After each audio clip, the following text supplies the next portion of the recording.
સંજેલી તાલુકા ટેડિયા ગામના યુવકનું મોતથી ખળબળાહટ. યુવકની હત્યા કરાઈ હોવાના પરિવારજનોના આક્ષેપ. અજાણ્યા ઇસમ જોડે ઘરેથી ગયેલા યુવકનું મોત. મરણ જનાર યુવકના શરીરે ઈજાના નિશાન પોલીસ તપાસમાં જોતરાઈ. મરણ જનાર યુવકનું દાહોદના ઝાયડસ હોસ્પિટલમાં પેનલ પીએમ કરાયું. અજાણ્યો ઇસમ યુવકને સંતરામપુરના આંબા ગામે લઈ ગયા હોવાનું જણાવતા પરિવારજનો. ઈજાગ્રસ્ત યુવક સંતરામપુરના આંબા ગામેથી સંજેલી સરકારી દવાખાને કેવી રીતે પહોંચ્યો? રહસ્યના વમળ સર્જાતો બનાવ.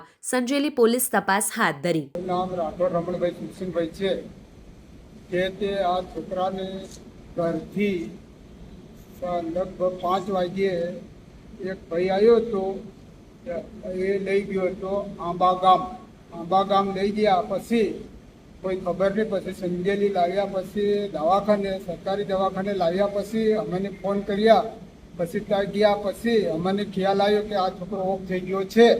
તો અમારી જે તે કાર્યવિધિ પોલીસ સ્ટેશનની અંદર કાયદેસર કરી શકે એવી અમારી વિનંતી છે. શું નામ તમારું? રાઠોડ રમણ.